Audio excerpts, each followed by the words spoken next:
Ја слушате политичката емисија Пулт на Радио Слободна Македонија со Славица Арсова.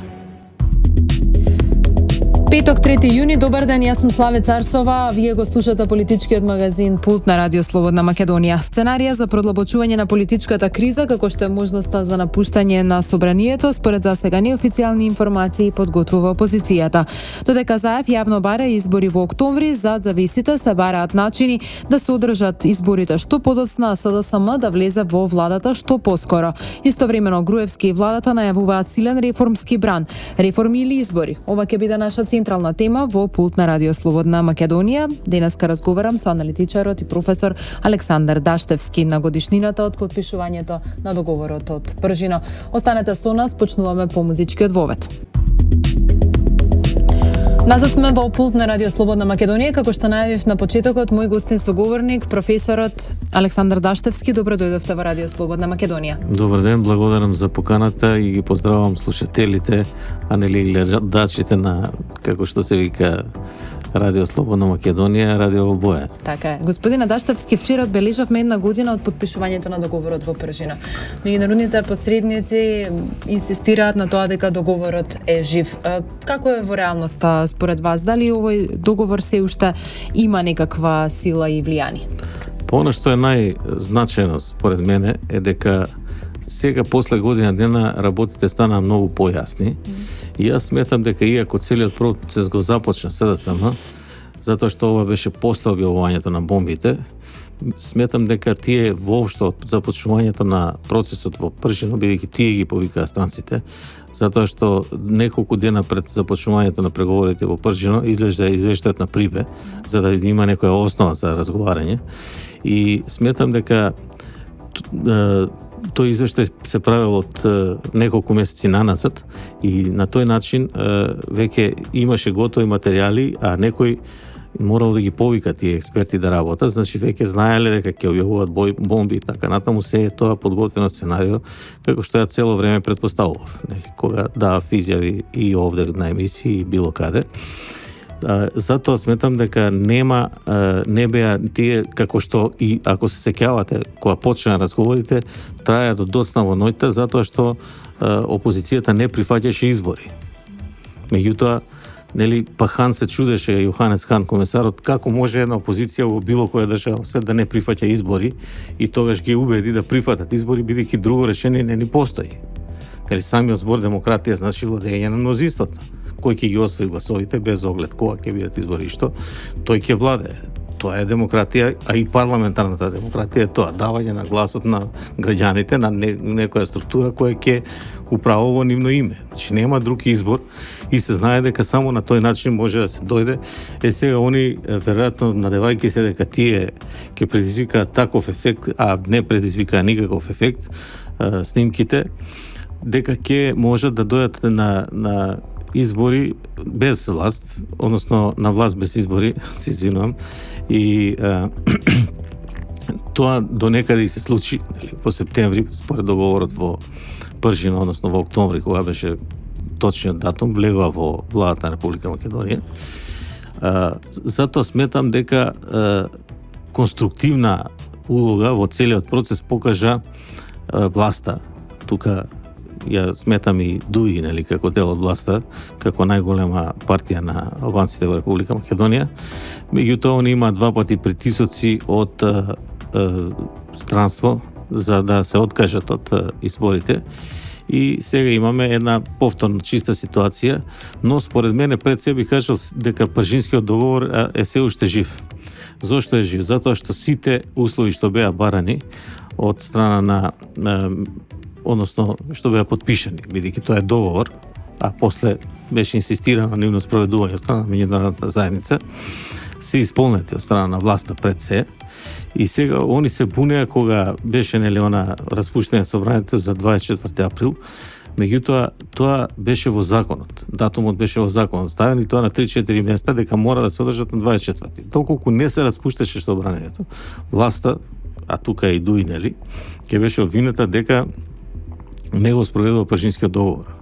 И тоа ќе беше хаос. Исто така и следниот пат, затоа што уште во на 2 јуни, првиот договор, нели година дена од договорот, меѓутоа имаме еден на вториот на 15 јули и е ставено дека не може да се одржат избори било кога, туку мора да се фиксира датумот. И затоа се фиксираше и 5 јуни. Меѓутоа уште кога се одложи изборите на 24 април, веќе излегува Дики рекоа дека дури и на 24 април би биле логично и би било возможно да се одржат фер, демократски, слободни и како ги нарекуваат во последно време кредибилни избори, што би било во превод нели веродостојни. Така што сметам дека опозицијата не сакаше да оди на власта, значи на избори, значи дефинитивно тоа го констатирам и таа желба и се оствари со 2 пати одложување, а тоа колку отидеше нормално дека ќе изгубеше со сериозна сума, односно бројка на претеници и ќе беше разликата можеби поголема од 2014 година, така што сето тоа што се направи ќе немаше смисла и ќе се доведеше во прашање незината екзистенција, односно постоење. Затоа што доколку сте почнале нешто, треба да го довршите успешно. Ако го довршите неуспешно, тогаш се рачуна тоа како негативни поени за вас. И поради тоа сметам дека власта продолжува во тој дух. Значи, освен 2 задоцнувања, кои ги кажавме, тоа се ова малку покасно се избраа овие министрите од СДСМ, едното и другото задоцнување, не знам дали беше у специјално јавно обвинителство или у некој закон, другото се беше во рок донесено. Избирање на тимот на КТЦ. Но да речеме, еве, нели, требаше 100 дена пред изборите премиерот да се повлече, што е најголема и најважна екзекутивна функција, тој се повлече од тогаш и се уште не е вратен. Значи не сака да оди спротивно на интересите на она што значи завршување на кризата. Но видовме пред 2 дена дека, односно 3 дена кога беше тоа, кога почна владата со бидејќи се некој така наречен мртов период, со реформите во сите области. Според овие забелешките на Приве, според извештајот на Приве. Значи тука он дава многу работи кои се корисни да се завршат за да нели дојде до предпристапување, односно до преговори со Европска унија. И тука конкретно судството, медиуми, сите сфери на... Но се и во интерес на општеството, не само на интеграција. На општеството и сега гледам пред некој ден на телевизија, некои ликови таму беа меѓу другите и слажената, се дискутираат за тоа дали е тоа добро, дали ќе испроведат или не. А ниеден нема од представниците на јавни институции, на тие што треба да ги прават реформите, да каже што се работи таму. Затоа што го слушнавме премиерот за спроведување на изборите Емил Димитриев, рече дека се работи од сабајле до вечер на спроведување на реформите, за да може тој процес да се заврши во овој период кога не знаеме, нема услови, затоа што кога се одложија изборите, тогаш опозицијата, односно нивниот лидер Заев кажа не сакаме да се одреди датум на изборите. Штом не сакате, тоа значи редовни избори. Или, не знам, може би за година дена и така натаму, меѓутоа нема датум, штом нема датум, одиме понатаму на евроинтеграција и евроатлантски интеграции. И тоа сега се случува, интензивно се работи на тие реформи, затоа што сега имаме некоја рамка. Порано ние нешто ќе спроведеме и не намерно нешто ќе заборавиме. Они препорачуваат експертите на Приве да во судството се имплементираат препораки од Венецијанска комисија, тие кои се предложени претходно, меѓутоа не се имплементирани и само тоа го предлагаат како да се смени за да биде судството во ред. Така што сега е момент тоа да се направи. Ова наликува на целиот тој процес на спроведување на бенчмаркови. Да. Сега што е проблемот? Проблемот е што повторно опозицијата и затоа на сега смета дека Пршинскиот договор не е тоа. Тоа би, иако они го предложија и на нивно барање се спроведе, и се што не е спроведено исто така на нивно барање, како на пример најважниот дел и кремот на тортата што се вика изборите. И сега фактички они ги обструираат сите работи што треба да бидат реформи, а наводно се за евроинтеграција. Значи они сега не гласаат за ништо. Пред да се одложи ова спроведување на изборите, односно нели беше распуштено собранието, па Уставниот суд донесе со преседана одлука да се свика собранието и веднаш го свика истиот ден од ВМРО. И сега фактички доаѓа, односно Трајко Велјановски, председателот на собрание, доаѓа ситуација за да се гласа за нивните барања, кои претходно ги бара и за тоа сака да се свика собранието. Првото барање беше да се укине помилувањето, како што е нарекуваат сега аболиција, но не е аболиција, нели аболиција е друго, во Министерството за правда. Значи да се укине помилувањето првото, второто беше да се променат оние реформи во изборниот законник за избирачки список, за да нема веќе дилеми околу избирачкиот список, бидејќи јас сметам дека у историја на Македонија никогаш не бил подобар избирачкиот список и дека сега е најдобар и тоа не може да биде пречка. Затоа што се вложија огромни средства, напори, луѓе и така натаму, значи сметам дека е кристално прочистен. Така што сега они гласаат за се против. Сега не сме сигурни дали и понатаму ќе го ја обструираат работата на парламентот, затоа што овде ќе се донесе, владата ќе донесе предлози на закони кои треба да се сменат за да се постапи по тие барања за промена, за реформи и ускладување на нашето законодавство со ево законодавство. Меѓутоа може да се случи СДС да не гласа во собранието, иако они се малцинство. Нели Европа бара да сите 4 партии што преговараа во пршинот да гласаат за. И сега они може на тој начин да го обструираат тој процес, што е спротивно на залагање. Што ќе биде целта? Да влизат во владата? Да има приодна влада на полоброк? Они се против за се. Сега и вие барате помилување, се гласа законот за помилување, вие не сте тука. И сега да овие не можат да гатаат дали ќе бидат задоволни они со тие измени што ги изгласа. Они изгласа измени сите политичари да се укине. И се укина на сите политичари, а другите по барање, бидејќи тој институт не постои укинување на помилување по цел свет. Ова е преседан поради политичката криза и е политичка одлука, а не правна. Така што сега овие другите треба да поднесат барање. Сега никој не поднесува. Има тука и од специјално јавно обвинителство, има и дали од СДС некои кои направиле одредени кривични дела, меѓутоа не поднесуваат барање. Заев ни бара за Глобал, сопругот на Шекеринска ни бара за тој случај. Тоа е единствено барање за политичар кој не бара нели да се укине, без оглед што е претходно тоа и воден процесот и завршен, меѓутоа тоа е помилување на политичар кој е политички одлука, а не правна. Затоа што тука има дело, евидентно е, и се водеше процес за другите умешани во Глобал, меѓутоа тој не бара, се го смета тоа како нормално и нема ни да бара, бидејќи до сега не бараше, меѓутоа рокот е 30 дена. И председателот јасно кажа, ако не побараат, он ќе си постапи согласно со уставот и законите. Значи нема онда, ако не бараат они, како може он да им ги повлече, освен ако не се политичари, нели, затоа што рековме дека мора за сите да е еднаков законот, за да е еднаква правдата и затоа се укина за политичарите, бидејќи тие се како најодговорни треба да биде укинато со законот, со таа измена и дополнување на законот што беше усвоена тој ден на собрание кога се свика, а другите сами да поднесат. Сега треба да си поднесат тие што мислат дека не се виновни. Така и беше, затоа што и претходно кога он ги укина, имаше се пуне и од страната на власта и од страната на опозицијата и си поднесоа барања да им се укине. Нели, поднесе Бранко Црвенковски, па поднесе Никола Груевски, поднесе, не знам, неколку политичари поднесоа да им се укине.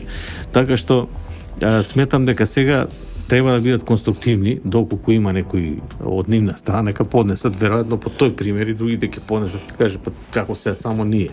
Со повлекувањето на аболицијата се отворија сите можности за работата на специјалното јавно обвинителство, кое што беше една од клучните карики на тој Пржински договор, но се чини дека иве во изминативе 9 месеци, колку што помина од изборот на Катица Јанева, дека јавноста не успеа да стекне доверба, односно обвинителството, специјалното обвинителство не успеа да ја придобие довербата на граѓаните во своето постапување.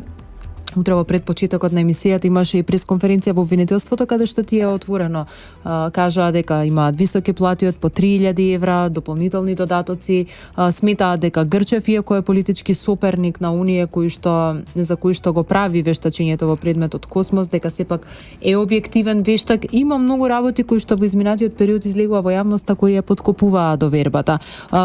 Сметате ли дека може сепак после сето ова да се стекне доверба во работата на специјалното јавно обвинителство? Апсолутно не. Меѓутоа, ја ќе почнем од, мислам, апсолутно не сметам дека може да се стекне доверба. За довербата треба тие сами да се погрижат, меѓутоа евидентно дека тие одат во сосема спротивна насока, меѓутоа ќе почнем од почеток. Нели, прво беше тоа политички договор беше противуставно, затоа што во уставот јасно пишува дека постои основно, висше и републичко јавно обвинителство, така што не е можно да се избере некој паралелен орган во државата кој би судел. Меѓутоа, добро, тоа беше политичка волја и сега имаме иницијатива за покренување на уставноста по која не се одлучува исто така од политички причини. Тоа е прво. Меѓутоа, она што јас го размислував и го разговарав со одредени колеги, па дури и од јавни обвинителства и од судовите, сметам дека покрај тоа што е тоа противуставно и противзаконски. Затоа што нели во согласно со законот за обвинителство, таму има основни обвинителства и сега во некои помали градови каде што нема многу луѓе, па поради тоа и нема многу криминал, постои делегирана надлежност. Така што тоа не е земено во предвид, бидејќи се брзаше во договорот, се брза да се донесат брзо решенијата кои би биле во пршинскиот договор, и тоа не го земале во предвид. Значи, најголемиот дел од тие специјални јавни обвинители потекнуваат од така наречени обвинителства со делегирана надлежност. Например, Катица Јанева потекнува од Гевгелија, обвинителството како јавен обвинител, вршила функција, меѓутоа тоа е делегирана надлежност од Велес. Затоа што во Велес е основното јавно обвинителство, а овие делегирани одлучуваат само до кривични дела кои се за кои е предвиден казна затвор 5 години. Овде сите дела што ги водат се за повисоки казни. Така што тие не се компетентни да одлучуваат и затоа се случуваат сите овие работи. Кога вие ќе ставите луѓе кои не се компетентни, а имаме толку добри обвинители во Македонија, па и во Скопје, не знам зашто се одеше од тоа, не знам ја сега кои се таму останаа десетина души, меѓутоа мислам дека нема од Скопското основно обвинителство кое е најјако во Република Македонија. Има тој Бубевски, да речеме, од Берово. Тоа е исто делегирана надлежност од Струмица. Па има Ленчева, како се викаше, што оди заедно со Катица на пресови, она е од Тетовското обвинителство. Исто и тоа Тетовско обвинителство е со делегирана надлежност. Да речеме Фатиме Фетаи може да се каже дека е од Гостил, каде што има апелационен суд и тука нешто како со некое поголемо искуство во одлучувањето. Меѓутоа, тоа не е земено во предмет и затоа е така направена една рашомонијада во тоа основно. Меѓутоа, јас сметам дека тоа делува апсолутно под влијание на СДСМ, затоа што ако се сеќавате, лидерот на опозицијата на митинзи најавуваше кои кривични пријави ќе се процесуираат во наредните неколку дена, што станува веќе, и јас имав една и колумна во Курир, така сатирична, бидејќи ова што се прави веќе е смешно. Нема никаква смисла, нема никаква идеологија тука. Значи, и затоа да довршам за специјално обвинителство, па после ќе се навратиме на тоа. Значи, сметам дека поради тоа нивните пресови наликуваат на пресовите, на пресконференциите на СДСМ, дури одат по ред.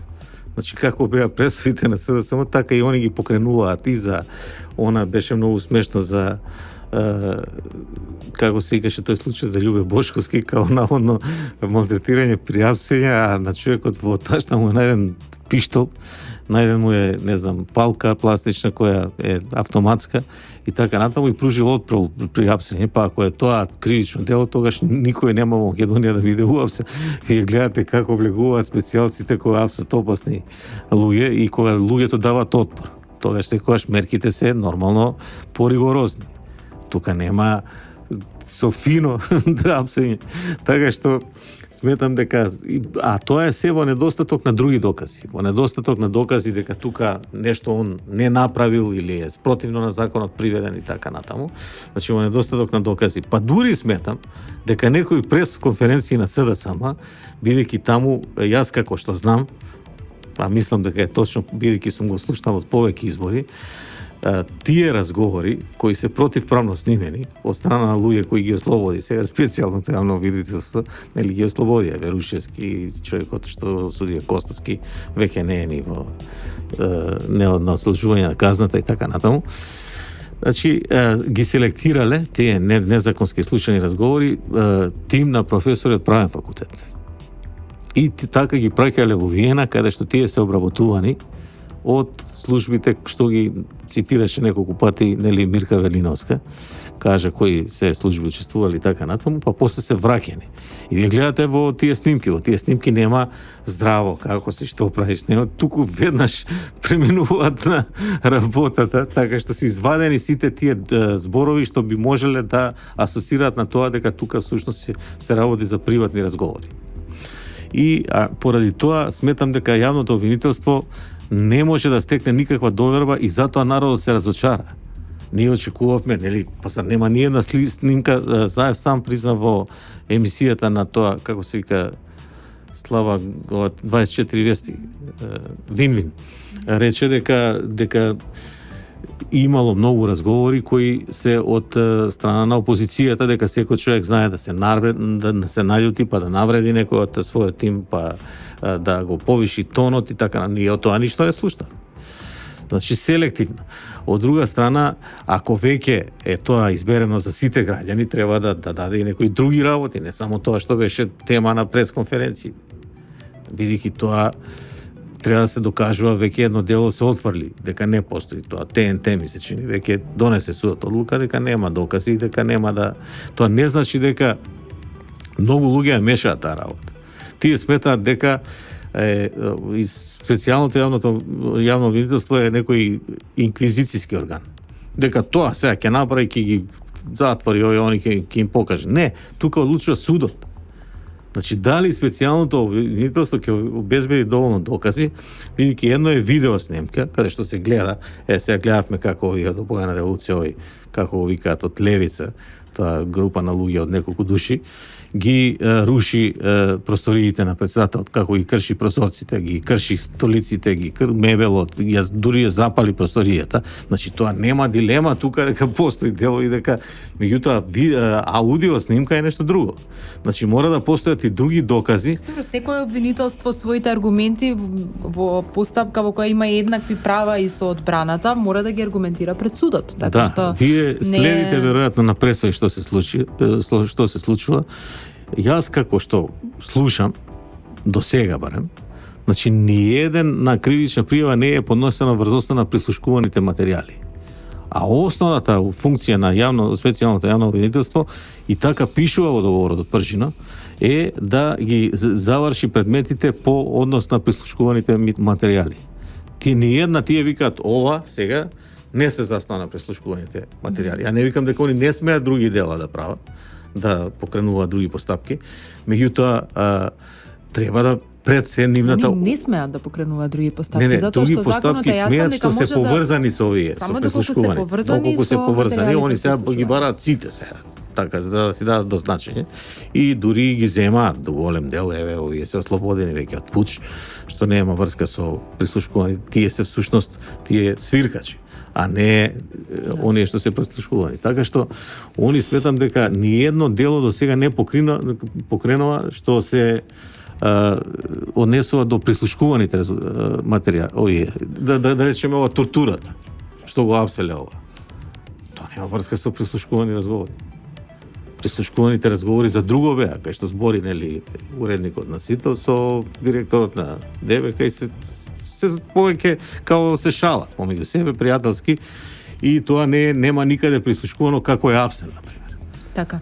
Зашто ќе споминавте шарината револуција, колку успехот или неуспехот на овие протести е поврзан директно со ова инсистирање на Заев за што побрзо влегување во техничка влада? Па јас прво би рекол тука дека оние што ја направија шарината револуција, пред се мислам тука на лидерот на СДСМ и уште некои луѓе околу него, сметам дека немале доволно информации што значи тоа. Што ќе се случи и каква штета може да се направи на државата.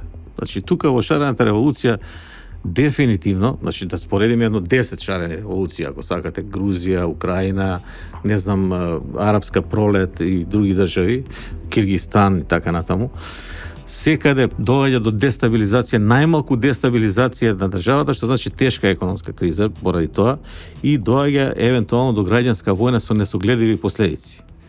После кои државата не може да се оправи со години.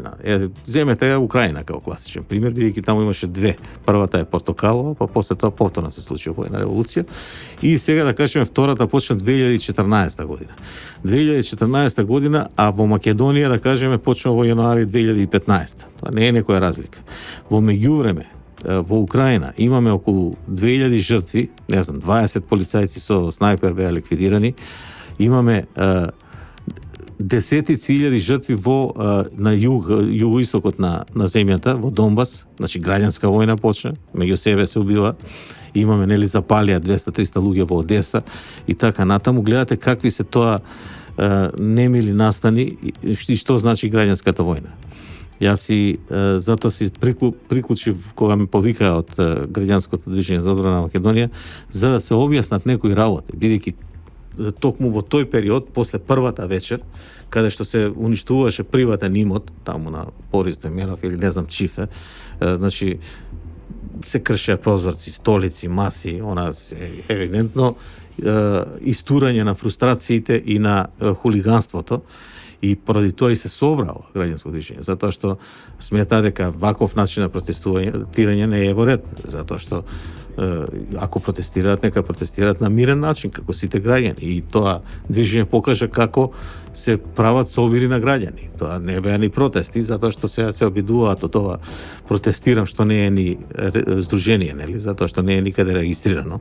Едноставно така се само нарекуваат. Да кажат дека сега тоа е контрапротести се. Не се контрапротести, тоа е покажување како треба да се однесуваат нормалните граѓани на оваа држава. Затоа што сите протести започнуваат со давање на цвеќе на безбедносните сили. На никого не му е крив тој полицаец. Првата вечер имаше еден полицаец со скршено рамо и друг со скршена шака.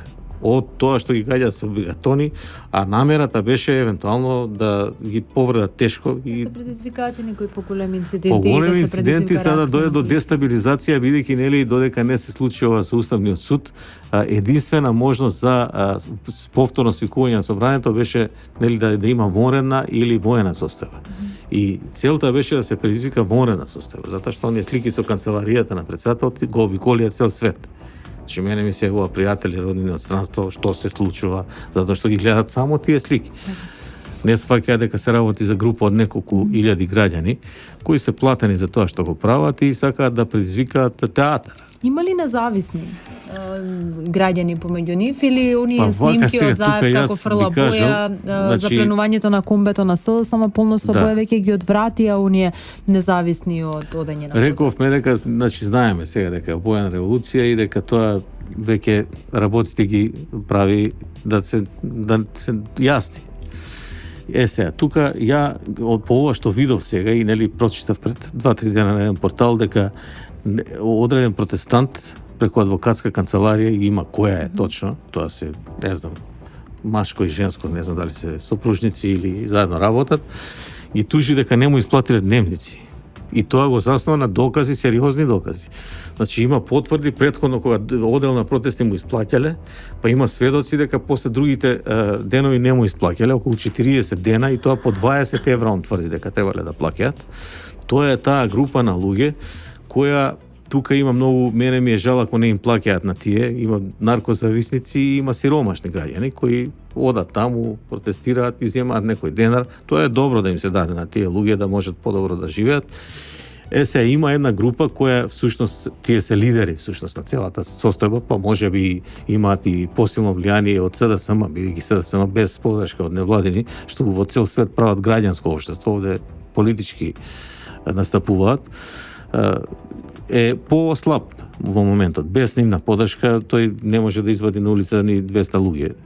И затоа има таа најопасната група што примаат илјадници евра, во која спаѓаат тие лидерите као Сашо Ордановски, Борјан Ивановски, Ауранија Пировска и уште да не ги бројам многу се, бидејќи излегуваат документи, има документи каде што се гледа дека тие примиле по 50 па и повеќе илјади евра за година дена. Сега замислите тоа просечна плата во Македонија, не знам, 300-400 евра, а овие примиле, значи, по 10 просечни плати месечно за да ги прават овие протести и тие немаат друга работа. И случајно со тоа се занимаваат. Кога излегуваат тие податоци за нив, автоматски се дозна дека всушност овие многу профитираат од овие протести, а овие сега дали ќе земат или нема да земат. Меѓутоа, јас сметам дека буџетот е потрошен. И овие кои се во невладени, они имаат и големи плати во тие невладени и така натаму, бидејќи се спонзорирани од Сорос, и они и понатаму ќе излегуваат, меѓутоа ќе немаат критична маса. Видовме што се случи завчера. Значи имаше 20 души на една раскрсница, 20 души на цела раскрсница и го иритираат цел град. Затоа вчера немаше блокирање на улици, затоа што сваќаат дека сето тоа што го прават предизвикува контраефект. Значи, затоа не порасна воопшто рейтингот на опозицијата. Затоа што сите потези што ги прават, они ги прават спротивно на интересите на граѓаните. Го уништуваат градот, фасадите, културните споменици, другите споменици, институциите на системот, владата, Министерство за правда и така натаму. И со тоа предизвикуваат огромна штета која се плаќа од животот, односно од буџетот, од живот на граѓаните. Према тоа не може тоа никој да го сака.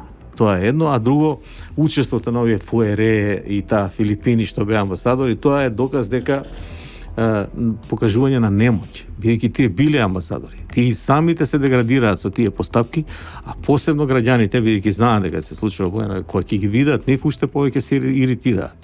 Така што тие не им предонесуваат, туку само им одмагаат во ситуацијата да направат некој позитивен поен. И од друга страна, се виде капацитетот за владење. Значи, тие збореа за програми, за ова, за она, меѓутоа уште не видовме ништо. Па дури и тие што им ветува, се збореше дека им ветувале некоја социјалистичката партија на Италија, дека ќе им направи програма, ни тоа го нема. Веројатно и тоа треба да се плати за да се направи, па треба некој да го елаборира тука. Знаете дека им избегаа сите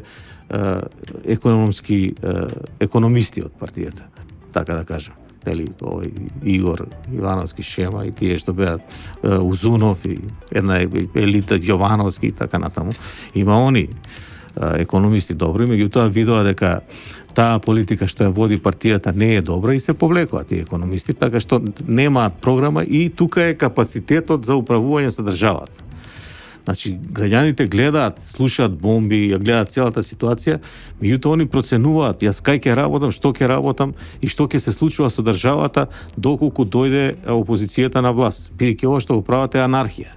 Значи, не почитување на суд, не почитување на институции, на систем, нели, да не бидеме вулкани, меѓутоа е по-културен збор, фрлање на презервативи со боја на институциите и така натаму. Значи, сето тоа води кон анархија. На нас не ни треба анархија, на нас ни треба стабилна држава која ќе оди напред. Ова све што се прави е враќање на државата назад и затоа и се случуваат обоени револуции, за да не може државата да застане своји нозе, да стане силна и никој да не може да ја наредува, таа да одлучува за својата судбина. Так. И тука е поентата. Так. Господине Даштевски, ви благодарам што бевте денеска мој соговорник во пулт на Радио Слободна Македонија. Ми беше задоволство да разговарам. Уште еднаш благодарам за поканата. Почитувани слушатели, останете со нас, одиме со музика.